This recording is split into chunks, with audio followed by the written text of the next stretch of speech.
Good evening. We are live. It is a Wednesday evening. Makes a little bit of change, just build the anticipation a little bit more. A happy Wednesday evening, but we'll start with something a bit serious. Please read the description below. We've been banging on about this because of that tash. It's officially a tash now on Robbie's lip. Yeah, go on. It's disgusting, isn't it? Oh, it's brilliant. I love it. When you're eating a drink, obviously you've got that beast on your neck and your chin. Mm-hmm. Yeah, you can taste food for like another couple of hours. It's like a little treat. Oh yeah, it's when you get. So I was out at the weekend last Friday, and obviously it wasn't too well the next day. I'd won too many sherbets, so after my morning rejection of food and water, it was 3 hours later when you can still smell it and taste it on the beard. I don't drink anymore, but I had one of 0% Guinnesses. Mm-hmm. It felt good again. But this isn't a fashion statement. This isn't me trying to do a Freddie Mercury tribute show. This is for Movember. Anyone that follows me, you've seen me post daily, incessantly about mental health.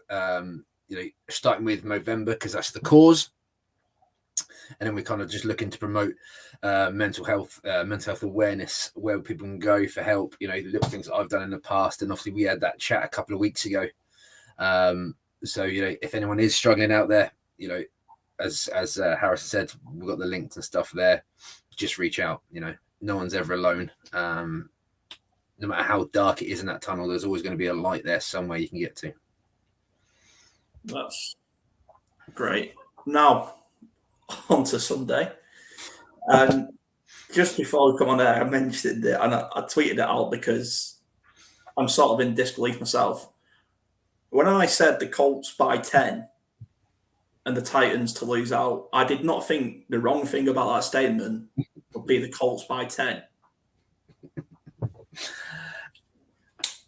It's the NFL, mate. Like anyone could, in the AFC, anyone could beat anyone. It's such a.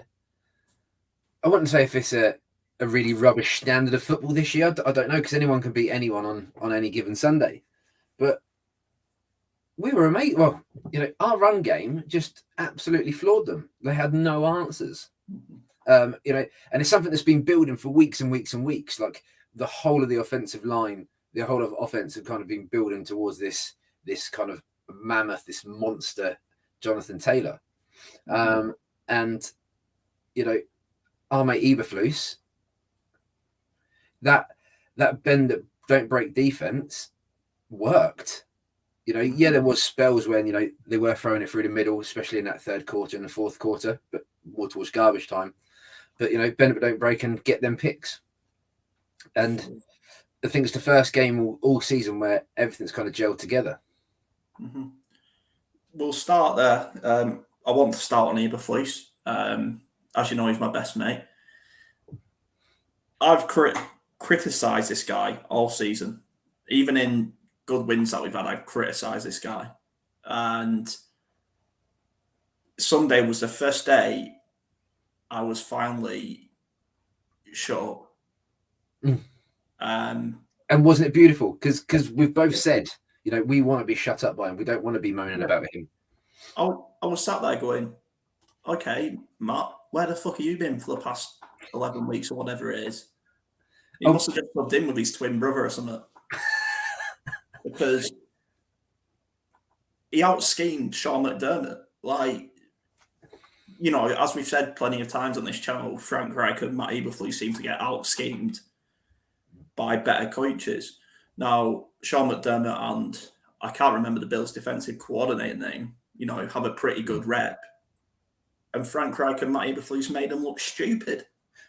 Would it have been that result if it was at Lucas Oil or if it was in a dome? I think the weather had a massive factor in Josh Allen. He just didn't seem to be able to find his accuracy and his rhythm with his throws. I know that our defense kind of created a lot of that, kind of stopping that rhythm, but I think the weather kind of held into our hands, and they just, as we know, our run defense is phenomenal. there's probably one or two plays every week, but as a whole, 4 quarters, our run defense is phenomenal. Yeah. And if they couldn't get that run game going, so they couldn't get the pass game going, and it was a joy to behold. Even to the point, the fourth quarter was just boring for us, and I'm happy with that every week. I mean, I'm not going to lie, I was still nervous because of what's happened. I was nervous until the boys landed back in Indy. But what I like from Eberflus is I couldn't read his pre-snap coverage. Yeah. I couldn't read him, and I shouldn't be able to. In past games, I've been able to sit there, me, a complete novice, and go, yeah, that's cover 2. That's cover 1. That's a mixed blitz. Derek was running in, dropping out. Bobby was running in, dropping out. Kenny Moore was coming from the side. We seem to be playing a lot more 3-man linebacker. So obviously we play the 4-2-1 with obviously Kenny kind of flitting in and around in there. Mm-hmm. But Zaire got a lot of snaps, which we hadn't seen all year. It's just been Bobby Okereke or Bobby O, and Darius there, and having that third person in there worked really well. And I still think Xavier Rhodes, doesn't need to be anywhere near this team. He got picked on massively in that first quarter. But then they seemed to go away from him for whatever reason. But no, we've just played the Bills, one of the Super Bowl favorites, and conceded 15 points. I don't think anyone has a right to moan about that, do you? And one of them touchdowns was in the fourth quarter, where by that time we were home. Yeah, with 38 points up by the fourth quarter. I mean, I could be really stingy and pick, a few things apart, but maybe I'll look back on it now and think, okay, maybe Quitty Pay wasn't fully fit. Doyle wasn't there. Yeah. So maybe that's why Eberflus's system weren't working. Or wasn't working, shall I say. Yeah, I don't know. But it's, as I say, like we say this every week, it's not that progression. It's not this, it's an up and down progression up there. And as I say, it's the first week where all 60 minutes has come together. Yeah. All 3 sides of the ball, absolutely top notch. Mm-hmm. So, Matt Eberflus, I'm happy to give him an 8 straight off the bat. Absolutely, buddy. Yeah. Moving on to the other coach, Frank Reich. Now, I don't know if you've seen it on Twitter. I think you did, but his post-game speech in the locker room. I haven't seen it. The emotion was there. I felt like this game, Frank Reich just sort of threw caution to the window and we're going to bulldoze this team. It was good, obviously, for him because obviously he was a Bills player for such a long time. So obviously there's a personal thing in there. I'm questioning Frank Reich and his, I'd say, lack of personality. Mm-hmm. I hope there's something. And if we look at the first week of Hard Knocks, it was just he's just a very vanilla guy, I think. And for me, I like my head coaches. Head coaches a bit like BA, some of that bit of personality about him. But that's might be him in front of the cameras. His play calling, other than the start of the third quarter, was absolutely phenomenal. Start that third, and I still think he's got a bit of B in his body. We have to throw the ball. I'm a quarterback's coach, and our quarterback's going to be the best. Whereas there's other ways to win a game, and the fact he went away from that run in that first drive of the second half didn't work, and he went straight back to Jonathan Taylor, and we were steamrolling again. Now that's not a knock on Carson, it's not a knock on anyone offensively, but I think sometimes he tries a little bit too hard with his quarterback to get his quarterback the numbers. Yeah, what I say I will like is that one drive. I think I even tweeted it. Here come the third quarter Colts, and after that one drive, he went, okay, that's not working. Go back to Jonathan Taylor. And it's not rocket science when you have this Indy O-line and Jonathan Taylor. It's really not rocket science. 185 yards on the ground. I've never seen this in Indy.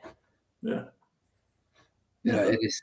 It's funny, mate. He's a Seahawks fan. I messaged him about Jonathan Taylor's got Player of the Week. Mm-hmm. He's like, "Oh, can we have him?" I was like, "Mate, you're a Seahawks fan. You're known for the ground and pound. Like, just give us this season. Just let us bask in this running game." Yeah. Let's take the pressure off of Carson Wentz. He obviously wants to be putting up numbers, but it's not about him. It's about the team and what works best. I think with the overall game, the scheme, offensively, I thought it was top notch. Yeah. It was flawless. When Jack's your leading receiver, you know I'm going to be a happy guy. No, the first drive was split evenly. I thought they did well to disguise that. It was just schemed to perfection from Frank Reich. And I think what a lot of people sort of forget coming into this game, that every team that's beat the Colts in the playoff, the year after, the Colts go and walk through them in the regular season. Look at the Chiefs. I can't remember how many years ago it was now. They beat us in the playoffs and then we beat them in the regular season. It's just something the Colts like to do. Yeah, definitely. So for Frank Reich, I mean, another 8.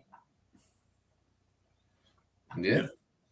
Okay, so I'm going to save the special teams coach, Bubba Ventroin, and the special teams for last because I've got a special word for them. So is it beautiful? Is it brilliant? Is it majestic? It's just we have to keep Bubba Ventroin on. I'm happy to give him some. Give him some of our remaining cap space to keep him here because he's fantastic. Onto the bus driver of the offense and the main guy, Carson Wentz. And I'm going to pick out something here that I really, really, really enjoyed from Carson Wentz. Just his pre-snap reads and his adjustables and his audibles, were fantastic. Were absolutely fantastic. He checked runs at the right time. He made passes at the right time. He changed plays at the right time. I think was there a delayed game or something, but who cares when you're winning by that much? And looking at it in person, this week he's just had a kid. Yeah. On Monday, so obviously Monday's not a training day anyway, but he missed training on Tuesday and Wednesday. He would have been tired if he had adrenaline running. He'd have been mentally, emotionally tired. And yes, it wasn't a magnificent throwing game, but it was a great control of the game. And his slide, we got to mention he slid with his feet vertically. I've kind of hammered him all year about taking too many hits, holding onto the ball. But when he spun out of that tackle, it was beautiful, and he had that kind of that scramble. It was beautiful. Yeah. There was a couple of throws he probably wants back, but I think that's Carson Wentz. I think there's always going to be 1 or 2 throws a game that he's a bit, But in that rain, it can't have been easy. So absolutely, like if we've got a running game like that, he's just got to be a clock manager. He's just got to be a field game kind of territory manager. And that's sometimes what you need. Yeah, I mean, the escapability is what everyone liked about Carson Wentz. He's sneaky fast. That was a sack last year, regardless of what team was playing. Phillip Rivers is never going to do that. That would have been a sack in the first few weeks. Obviously, he wasn't fit. He wasn't ready. Yeah. Passing was, I think, his best pass was to T.Y. Hilton for the first down. He literally threw it, getting hit around the defender. This is plays that if Patrick Mahomes made them, Good Morning Football wouldn't stop talking about it. Yeah, it'd been all over the place. Yeah. And Josh Allen's making non-dominant backhand side throws. It seems Carson has this effect on the league that people are trying to copy what he does, and it's for the right reason. Yeah, no. Like I say, like this game, you're not going to get very many critics out of it, are you? No. And I mean, to rate Carson Wentz, I mean, I'm happy to give him a 7, and that's not a bad 7. That's just he didn't have to win us the game. Yeah.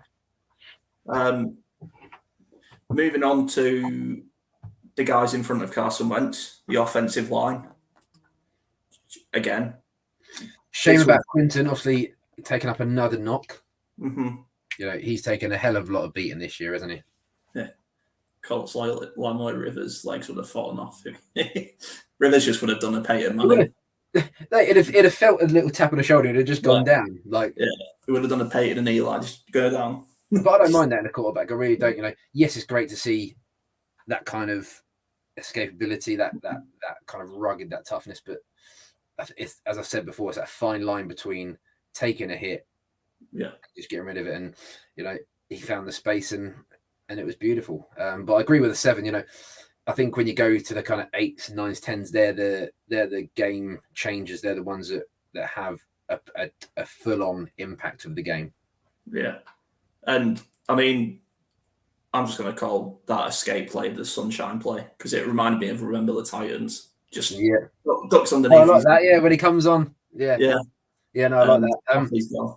And this offensive line, obviously, with Quinton going down, is a bit of a tough one. But you know, Chris Reed, you know, that find was really good. I'm not saying he's a starting left guard, but certainly when we're looking at the next few weeks, you know, once we've got the Buccaneers out of the way, it's the Texans, and then it's a bye week. You know, so you know, if they tell and said, "Look, Quinton, you're sitting out the Texans. We're going to play Chris Reed just to get 2 weeks a bit more fitter and healthy leading up because we've got a Super Bowl run coming." You know, I think Titans have been found out now. Yeah, and so we've got to kind of, if we've got these big strong pieces that we need, you know, I think I think I'd prefer to see Quinton kind of step out of a game like the Texans where, you know, we should be able to beat them hands down, especially when we're grounding and pounding it like we are. And not throwing as much. Fisher didn't get targeted because there wasn't time, there wasn't space for him to get targeted. Yeah, I mean, the thing we can say about Chris Reed, the biggest probably compliment we could pay him is we've not missed Quentin Nelson when he's filled in for him. Yeah.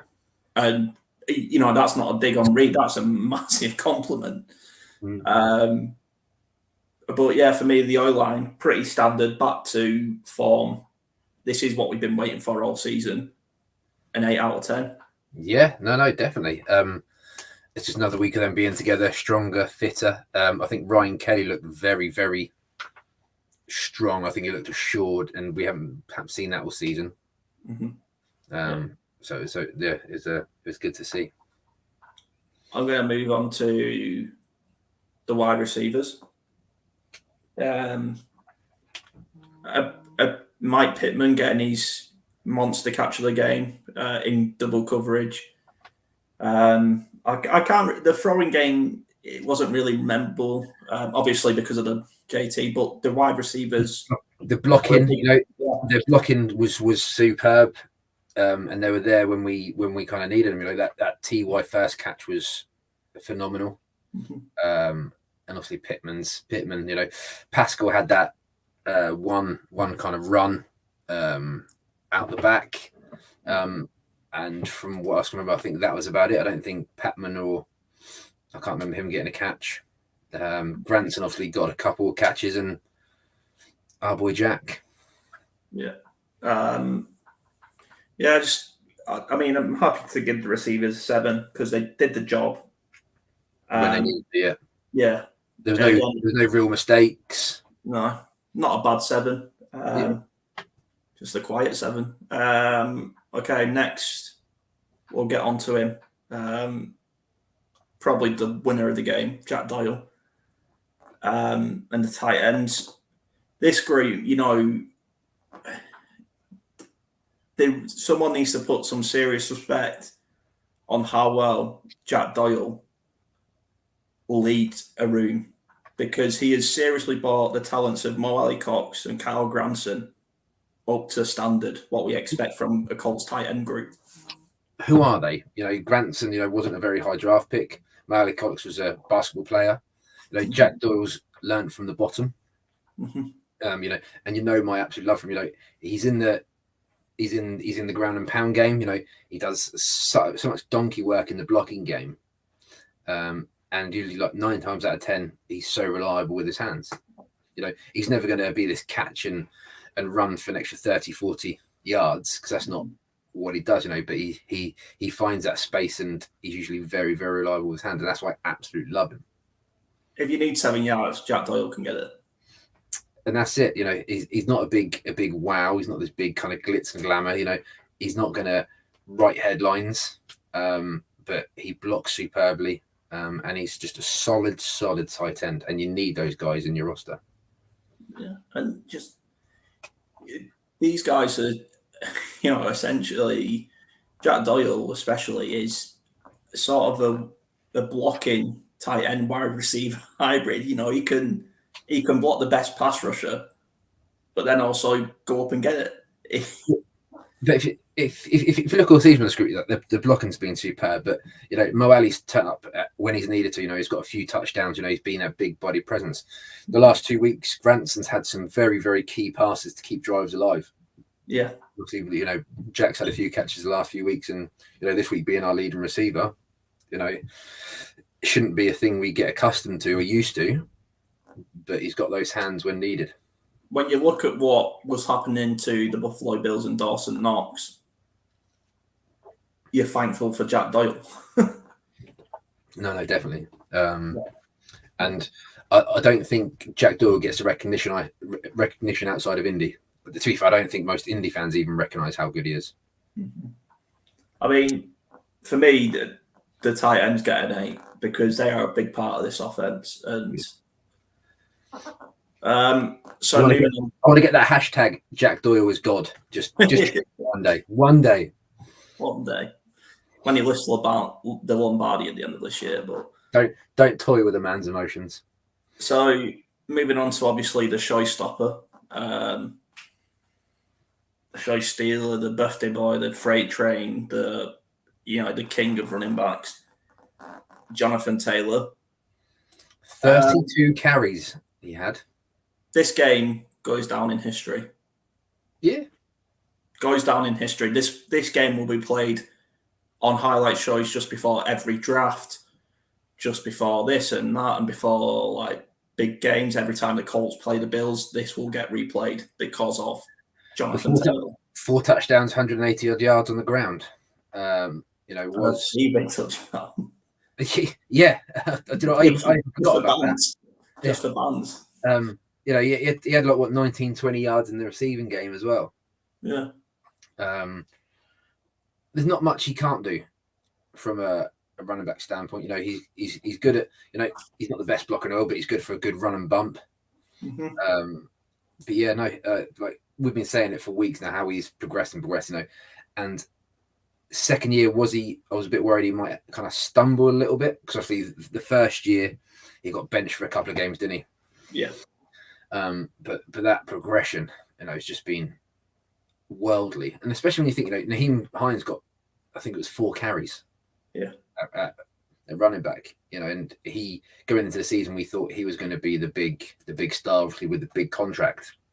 Mm-hmm.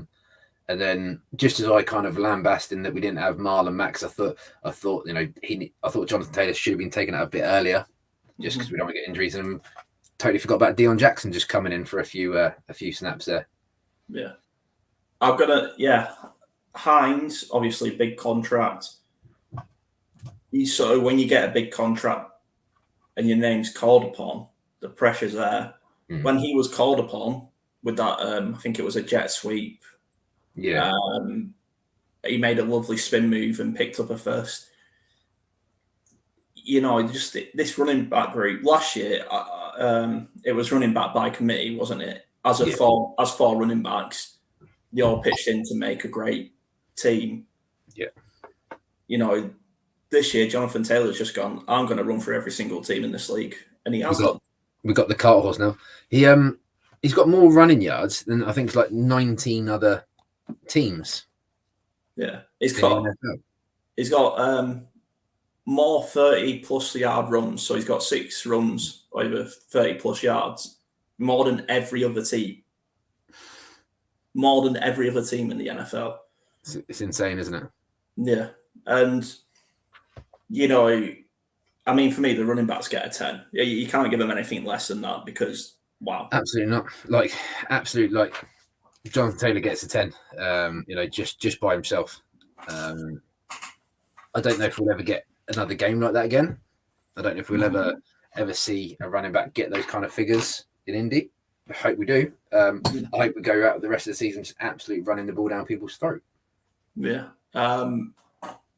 You know, they get a 10. There's not much more I can say than run the damn ball. That is it. Like, we've been saying it for ages.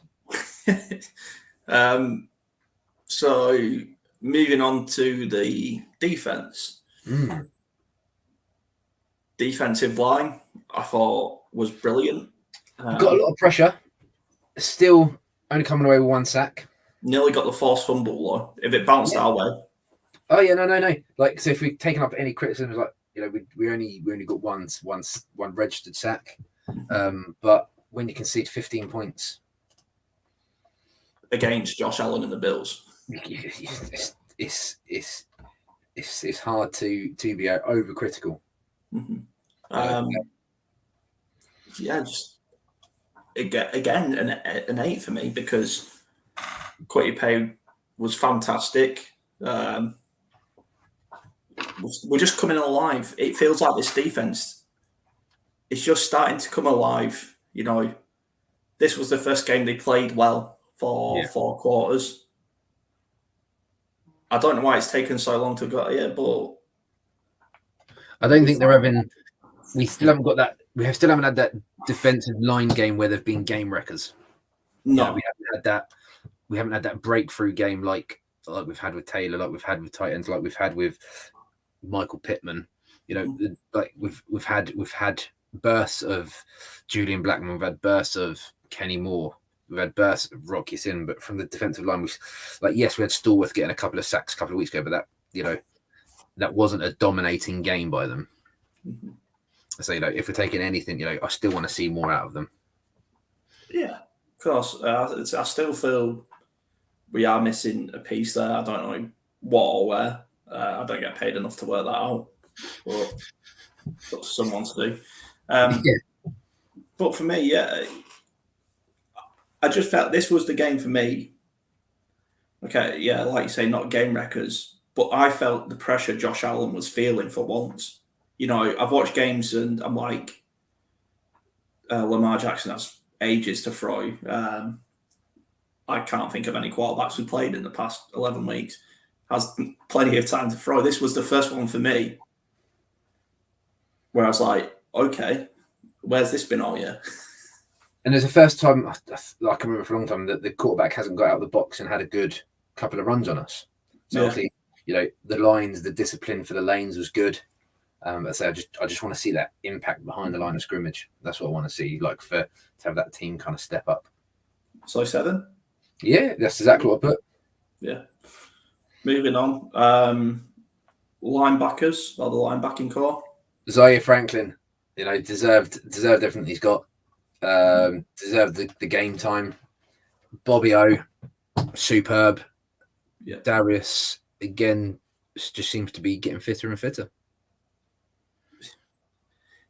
You know, everyone laughed when Darius had come out and said the aim is 40 takeaways. I think we even laughed. Yeah, no, but we're on target. 39. We're on target for 39 takeaways. Yeah, and against, you know, you look at the Texans, if we can get a couple there, 3 or 4 even. 7, 8. We're well on target for, you know, we was inches away from having 4 picks against Josh Allen. Inches, you know. Maybe I could have called an offensive pass interference on one of them, but, you know, we'll get to that. But no, like you say, Zaire Franklin has worked his arse off through special teams to get a spot, getting defensive snaps. Bobby O is starting to become that missing piece that we was missing when Anthony Walker left. And like you said, Darius Leonard is fit again. And I think it'll be a different game this week playing BA and Tom Brady. Yeah, we're worried about that. But while we're only looking at last week, let's enjoy it. I'd give them an 8. Yeah, 8 all around. Cornerbacks, DBs, safeties, free safeties, blah blah blah. Secondary. George Odom stepping up when Kari Willis isn't there, when Julian Blackman isn't there. I don't expect much of George Odom. No. But a superb game. Other than Xavier Rhodes, I'd say they were very, very good. Yeah, I don't feel Xavier Rhodes has been fit this year at all. Something's not right. Something's not been right, yeah. Yeah, you don't just become a bad player overnight. He's not got a bad attitude like Odell Beckham or something. Just he's obviously still got a nick or a niggle somewhere where he's not. Yeah, he's just getting absolutely banned. Like, yeah. Whether that's scheme or not, I don't know. But absolutely love it. Rock's getting better and better every week. Yeah. Kenny Moore's not playing to the level of last year, but last year was massively elite. He's still in that elite category for me. Yeah. But last year was just that little bit more. But I don't think it's anything to worry about. When he's playing, keepy uppy with himself to give himself a pick, I can't complain. Right. Like, at any point was you like he's going to drop? Like, I was so comfortable that he wasn't going to drop that.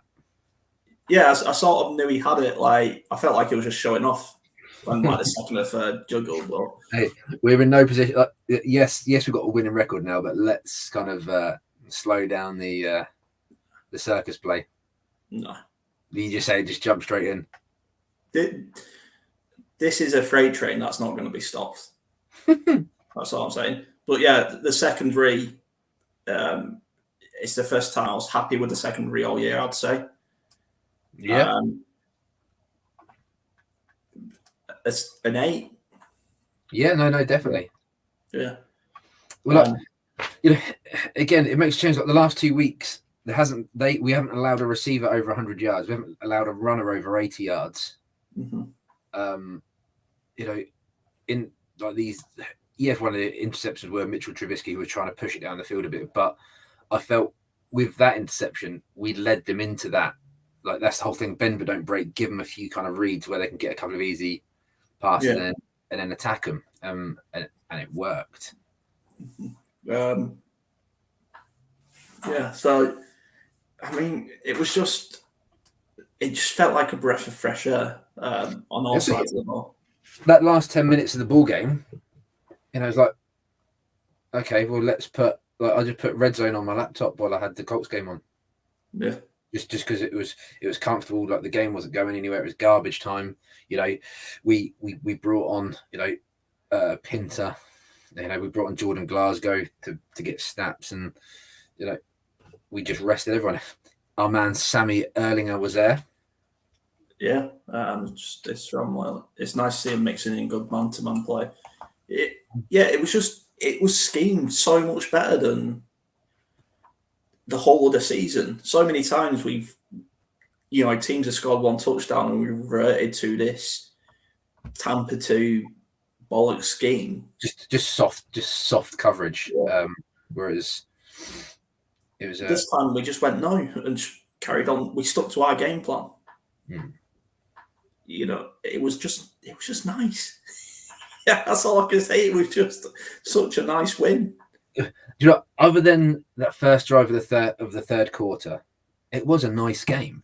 It was smooth. It was nice transitions. Every part of the special teams stood up again. Defense stood up when it needed to. Offense obviously ran the game.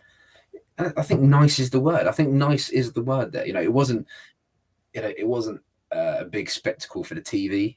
Jonathan Taylor's obviously going to be getting the plaudits and the national recognition because of the numbers you put up, but it was just a nice game. Just a nice game. Now, on to... And we get to relive it on Hard Knocks this week. We do, which is excellent. Which, for you UK Colts fans, you get to watch on YouTube, as we couldn't find it ourselves. You know, I'll pay all that money for Game Pass. I know, I'm fuming. But anyway, you know, moving on to a man who deserves a lot of credit for this team's success. If Jack Doyle is the father, if Jonathan Taylor's the son, then Bob Ventrone is the Holy Spirit, because this guy is fucking fantastic. I love him. I think he's my favourite person in the Colts franchise. I'd love to sit down with just with a cup of tea, just chat. Yeah. Week in, week out, our special teams for the last 2 or 3 years have been elite. Yeah, obviously we had the kicking issues with Vinatieri towards the end, but you know is what it is. But when it comes to making big plays, absolutely spot on. And I think it was good during the last Hard Knocks episode. You actually saw them. You know, this hole's going to be here. This is where we need to attack their punting, and you know it worked. You know, I've watched the advert for the new episode. Okay. And Bubba has him. You know, Frank Wright said, you know, most teams just want to get in and out on Friday, go home, have a rest. Bubba Ventrone has him running punt drills, punt block drills, field goal drills all day. Has him going. You know, and it's easier said than done to keep people motivated to do that on a Friday afternoon. And honestly, I love this guy. I want to see him higher up in the Colts front three. Yeah. I'm going to be honest. I want to see what he can bring, you know, maybe to the defense or offense, whichever way he goes. Because, you know, people wouldn't have brung in Michael Badgley at the end of last year to replace their kicker halfway through a season. They just wouldn't. Obviously, that's worked out. Yeah. He's perfect. You know, touch wood, he's perfect so far. Rigoberto Sanchez has been a phenomenal punter since he took over for Pat. This special, you know, we say it, I've lost count of how many times I've said it on this show, but where the Colts differ from other teams is they take special teams serious. Yeah. And just not giving up on a play, you know, when that Bills player fumbled it on the kick return. You know, no one gave up. No one was walking back to the sidelines. You know, there's 3 or 4 around it. Yeah. Just, I'm almost sick of seeing such a good special teams, because it's like I'm expecting at least one punt blocked or one fumble or something on a special team play. No, definitely. So for me, then, you know, special teams get a 10 all around, because just keep going. Yeah, definitely. Just keep going. So on to Sunday. I believe it's is it an early kickoff? No, 6 o'clock. Oh, Tom's late. Hello, Tom. JT to MVP. I mean, I'd love him to be MVP, but I'd also love him just to stay our little secret. Yeah. And loyalists, it's crazy how teams can't find good kickers, and Bubba has found 3 this year alone. Yeah, that's actually a really good point. Especially when, when Vinny was going through his injury issues with his groin, whatever it was. Yeah. You know, they were bringing in different kickers each week, and obviously they weren't good enough. You know, so they've gone through the due process, and I think, as you say, we take it so seriously, the special teams, that they've put in money, time, research. Because I didn't think Michael Badgley would be hitting like he is. No, he still hasn't been tested like that. That kind of, the clock's ticking down. No 2 seconds on the clock. You know, you need to kick it through the post for the win. We haven't seen him in that pressure, but certainly during normal games, you know, he's been superb. Yeah, and it's complementary football. Carson Wentz hasn't put him in that situation. You know,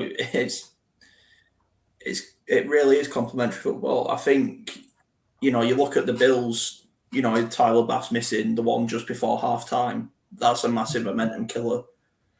especially because the Bills had a chance to double score. Yeah.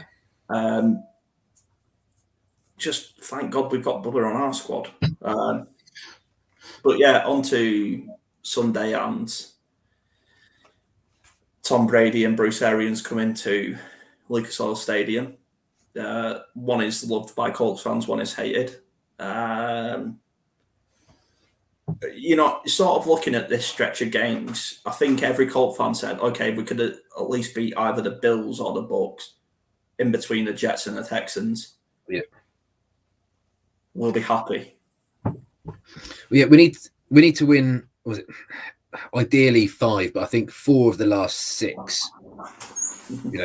So if you take the Texans, Jaguars, Raiders, and we just got to pick up a win from the Bucs, Patriots, or Cardinals. Yeah. Tom, should be one hell of a game. But if we can control the clock like we did, if we control that running game, keep Tommy Boy out of the game, but it's not Tom Brady of 10 years ago, 5 years ago, 3 years ago, or even last year. The Buccaneers have been so stop-start. I haven't been watching them religiously, but I think they're 7-3. Yeah. Which, we could have, if you take the Ravens game, one of the Titans games. We threw away, one of the Titans game, we would be having that same record. So from a record standpoint, I don't think there's much in between the teams. And I think we are starting to peak. We're starting to take them next levels. So, I don't think it's going to be a gimme to the Buccaneers. But we know BA is going to be looking for blood because that's what he does. I will say, the Titans are playing arguably the hottest team in the AFC, the Patriots. Made me sick saying that, but they are. Mac Jones obviously become another robotic system quarterback for the robot Bill Belichick. Yeah, have you seen our games? We flex to the the Sunday morning at 1:00. Yeah, but at least it's a Sunday morning, not a Monday morning. Yeah. So same game plan as the Bills for me. Limit the big plays, as much pressure on Brady as possible. That would be nice against Tom Brady. But because obviously we kept the defensive line, they kept their lane discipline, so they kept Josh Allen inside the box. You don't need to worry about that box with Tom Brady. He can't step out the pocket because he's not mobile enough. So it's either they're going to be throwing it or they're going to be running it, and it's just not going too soft and just absolutely tucking them up. The one thing that scares me is we do tend to leave the middle of the pitch wide open. That is the one thing that's scaring me for Sunday is if we do that against Tom Brady, he will just take 9 yards every single play. Absolutely, and he'll keep us off the field. And if you look at their receipt, Rob Gronkowski always comes up with a big catch. Antonio Brown still Antonio Brown, and Mike Evans is Mike Evans, not as good as Michael Pittman. But they've got a lot of weapons. They've got Leonard Fournette, who obviously we know very well, who Darius knows very well. So it should be a very good matchup. Yeah. Colts hype everyone of our D line sacks Brady. Hey, let's just hope for that one sack first. Okay, let's get the first sack. Yeah. But for me, if we can grind a win out against the Bucs, which is very possible, and the Titans lose to the Patriots, all of a sudden we're one game behind them. How quickly things swing in football is. And we've still got the Texans and Jaguars to come as well. Yeah, obviously you don't cakewalk them things. The Colts don't have an amazing record against the Jags, and the Texans just beat the Titans. We've got to take it serious. But if that does happen, they lose to the Patriots, we beat the Bucs. We could be looking at a division championship. As I said, like I think five wins gets us the South, but I think 4 wins will get us into the playoffs. Mm-hmm. Yeah. And obviously, the longer we can stay in the picture, the less important that first round pick comes. Yeah. How often did we say, at the start of this season, you can't win a Lombardi in September? Mm-hmm. When we're peaking just when we need to. Yeah, it's coming just at the right time. I've said it once before, and I'll say it again. 12-5, it's happening. If that happens and we haven't put money on it, I will cry. I won't, because we're winning the Super Bowl anyway. So that makes up for it. 3 in 10 years, isn't it? 3 in 10 years. That's what I'm putting this list in. When's Hard Knocks on tonight, isn't it? So it'll be on tomorrow morning. Was it tonight or was it on this morning? I can't remember. It must be tonight. Yeah.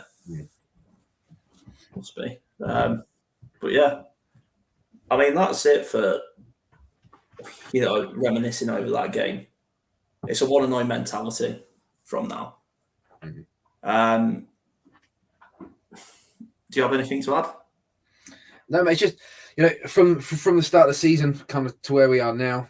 We are such slow starters under Frank Reich, and it's so frustrating that we are where we are.